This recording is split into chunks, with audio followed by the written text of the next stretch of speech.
Assalamualaikum warahmatullahi wabarakatuh. Halo teman-teman semua. Perkenalkan, nama saya Siti Fauzia, mahasiswa dari Stikes Widya Dharma Husada Tangerang. Di sini saya akan menjelaskan sedikit materi mengenai diabetes pada orang dewasa. Video ini saya buat untuk memenuhi tugas promosi kesehatan. Happy watching. Oke teman-teman, apakah kalian tahu apa itu diabetes? Jadi, diabetes adalah gangguan metabolisme yang ditandai dengan hiperglikemi yang berhubungan dengan abnormalitas metabolisme karbohidrat, lemak, dan protein yang disebabkan oleh penurunan sekresi insulin atau penurunan sensitivitas insulin atau keduanya, dan menyebabkan komplikasi kronis, mikrovaskuler, makrovaskuler, dan neuropati. Selanjutnya ada tipe-tipe penyakit diabetes. Yang pertama itu ada diabetes mellitus yang tergantung insulin atau biasa disebut diabetes tipe 1. Nah, diabetes tipe 1 ini biasanya disebabkan oleh kekurangan produksi insulin. Diabetes ini dapat terjadi karena kerusakan sel beta Langerhans di kelenjar pankreas akibat proses kekebalan tubuh atau disebut autoimun. Terjadi perselisihan pembunuhan sel tubuh oleh sistem imunitasnya sendiri. Nah, biasanya itu terdiagnosis di bawah umur 35 tahun dan tidak gemuk. Lalu selanjutnya ada diabetes mellitus yang tidak tergantung pada insulin atau biasanya itu disebut dengan diabetes tipe 2. Nah, akibat kegagalan relatif sel beta Langerhans di kelenjar pankreas sehingga produksi insulin yang terjadi dengan kualitas rendah tidak mampu merangsang sel tubuh agar menyerap gula darah. Nah, biasanya itu terdiagnosis diabetes umur 40 tahun dan biasanya itu gemuk. Lalu yang ketiga itu ada diabetes mellitus yang disebabkan oleh penyakit-penyakit lain. Misalnya itu kayak sirosis hati, penyakit kelenjar pankreas, infeksi maupun obat-obatan. Nah, lalu yang keempat itu ada diabetes mellitus gastrointestinal.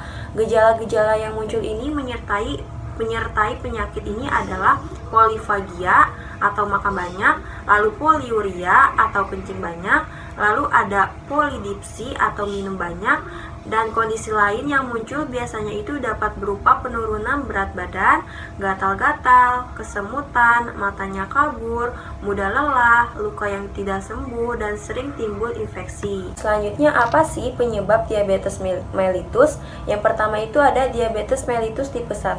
Penyebabnya ini ada satu faktor genetik atau keturunan, yang kedua itu ada imunologi, yang ketiga itu ada lingkungan. Lalu diabetes mellitus tipe 2 itu apa sih penyebabnya? Yang pertama itu ada usia, yang kedua ada obesitas, yang ketiga itu ada riwayat keluarga. Nah, selanjutnya ini ada faktor resiko penyakit diabetes mellitus. Faktor resiko diabetes tipe 1 terlebih dahulu. Yang pertama itu ada faktor riwayat keluarga atau keturunan, yaitu seseorang akan lebih beresiko terkena diabetes tipe 1 ini jika ada anggota keluarga yang mengidap penyakit yang sama karena berhubungan dengan gen yang tertentu. Lalu itu ada yang kedua ada faktor geografi. Nah, orang yang tinggal di daerah yang jauh dari garis khatulistiwa seperti Finlandia, Sardinia beresiko terkena diabetes tipe 1. Nah, lalu yang ketiga itu ada faktor usia. Nah, penyakit ini paling banyak terdeteksi pada anak-anak yang usia dari 4-7 tahun. Kemudian bisa juga terjadi pada anak-anak usia 10-14 tahun. Lalu yang keempat itu ada faktor pemicu lainnya. Contohnya itu kayak mengonsumsi susu sapi pada usia yang terlalu dini, air yang mengandung natrium nitrat, sereal, dan gluten sebelum usia 4 bulan atau setelah 7 bulan, memiliki ibu dengan riwayat preeklamsia, serta menderita penyakit kuning saat lahir. Nah, selanjutnya ada beberapa faktor resiko dari diabetes tipe yang kedua.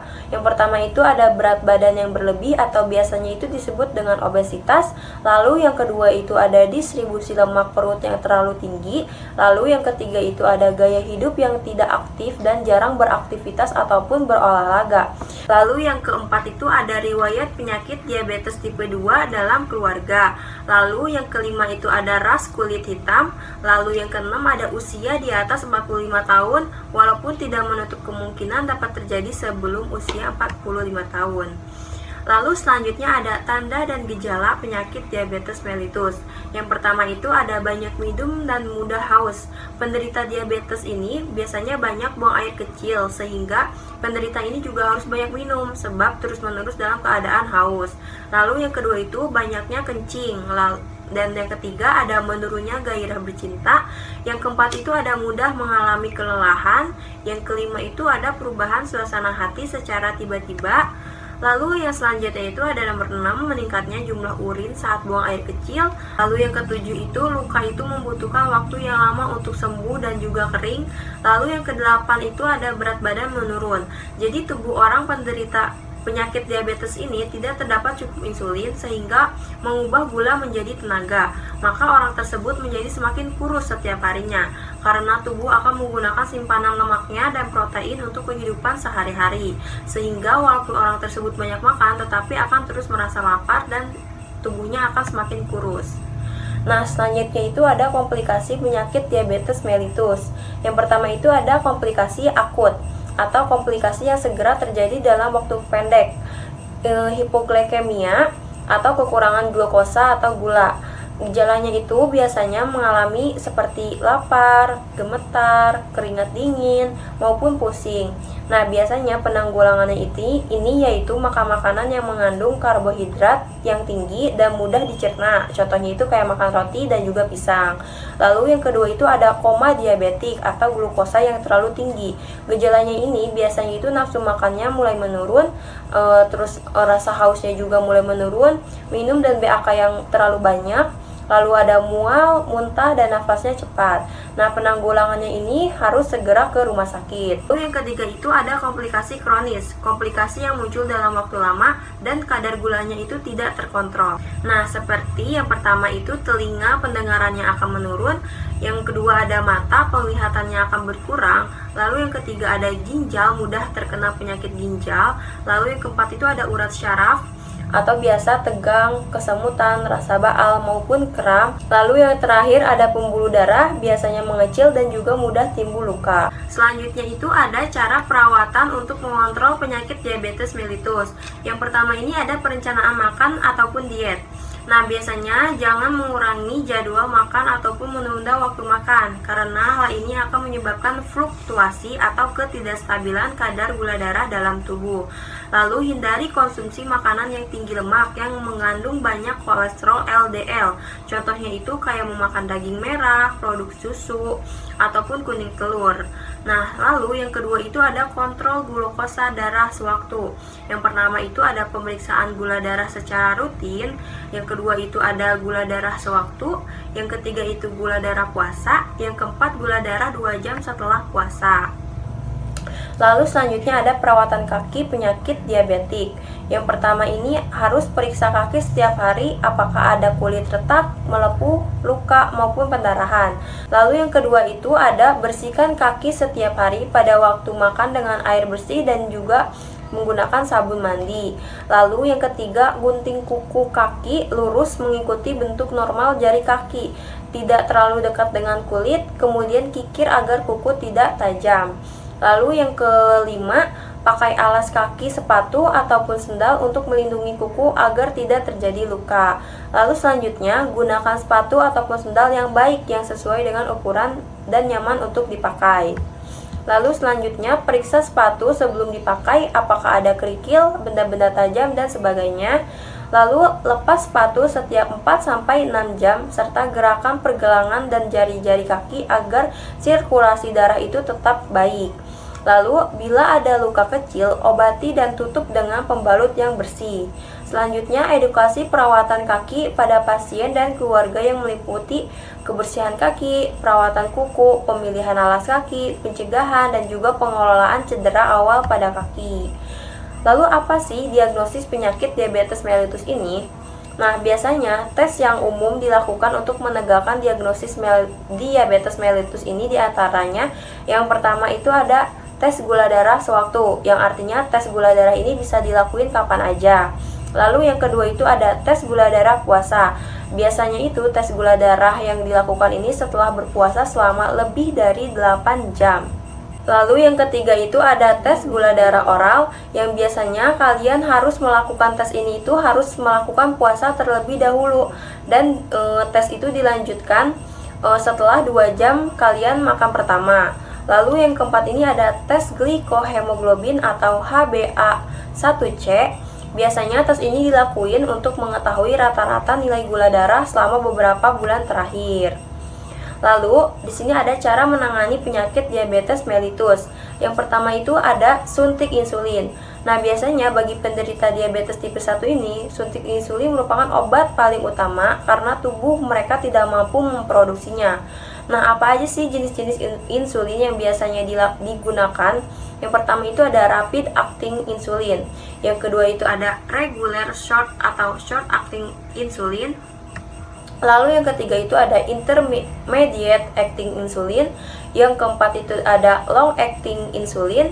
Yang kelima itu ada ultra long acting insulin. Yang keenam itu ada insulin campuran. Nah, selanjutnya itu kalian harus mengonsumsi obat-obatan tertentu. Untuk mengatur insulin dan mengatasi lonjakan gula darah, dokter itu biasanya akan meresepkan obat seperti metomorfin bagi penderita diabetes tipe yang kedua. Nah, sementara itu, pemberian obat untuk penderita diabetes tipe 1 itu dimaksudkan untuk melindungi organ yang penting seperti jantung, ginjal, hati dari kerusakan. Lalu selanjutnya ada menerapkan pola hidup sehat. Nah, menerapkan pola hidup sehat ini cara mengatasi diabetes di usia muda atau di kalangan orang-orang dewasa. Yang paling sederhana, beberapa tindakan itu yang harus dilakuin untuk penderita diabetes ini antara lain mengonsumsi makanan sehat, rutin berolahraga minimal 1-2 kali dalam 1 minggu, istirahat dengan cukup, hingga menghilangkan kebiasaan merokok. Lalu, apa sih pengobatan penyakit diabetes mellitus?